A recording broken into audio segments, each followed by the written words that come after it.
What if death wasn't a skeleton in a black robe? What if death was just a man on a job? Today I'm reviewing On a Pale Horse by Piers Anthony, narrated by one of my personal favorites, George Guidall. And I know I just butchered that. I don't think there's an R in there, but he has the coolest voice, does the long minor ones. This audiobook runs 13 hours long if you're going to listen to it. And honestly, the narrator is the reason why I gave this book a shot in the first place. I'm glad I did. If you've followed my channel for any length of time, you know I usually talk about leadership, faith, personal growth, and books that teach life lessons. This book is different.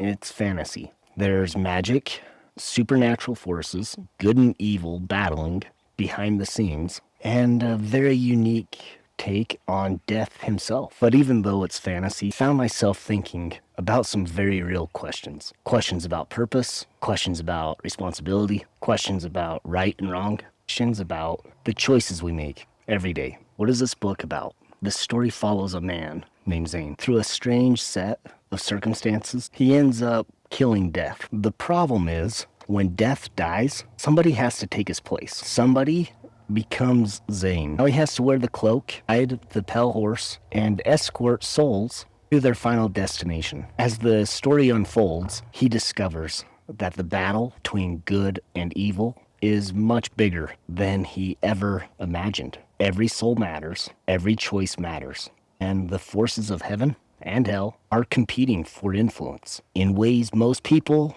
never see. The biggest thing for me was George Guidall. I've listened to a lot of audiobooks, and George Guidall is one of those narrators who can make a story come alive. His pacing, his voice, the way that he tells the story kept me engaged throughout the entire book. The second thing I liked was the concept. I've never read another book that approaches death in quite this way. Instead of being a monster, death becomes responsibility, a duty, a burden. That idea alone makes this story fascinating. The unexpected bonus, one of my favorite parts, wasn't even the novel itself. During the last hour of the audiobook, Piers Anthony, the author, talks about his writing process and his outlook on life. He explains how he writes his first draft completely by hand with pen and paper. Then he types his next draft himself. It's about being married, raising 2 daughters, and what his daily writing looks like. What amazed me was his discipline. He says it takes him about 2 months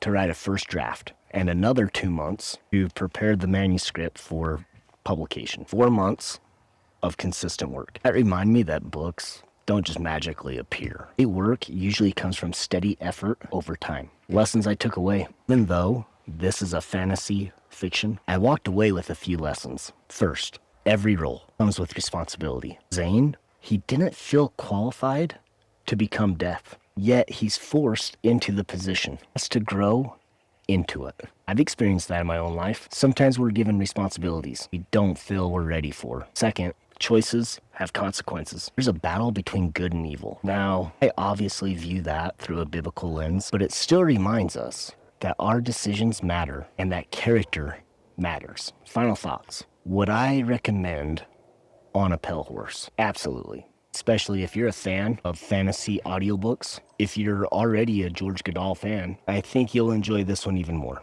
The story is creative. The narration is excellent. At the end, gives you a fascinating look into how professional writers thinks and works. For me, that final hour was almost worth the price of admission itself. I'd give On a Pale Horse a solid recommendation. And now I'm curious enough to continue with the rest of the series. Have you read this book? What do you think? Let me know in the comments. Sometimes the books we pick up for entertainment end up teaching us lessons we weren't expecting. Thanks for watching.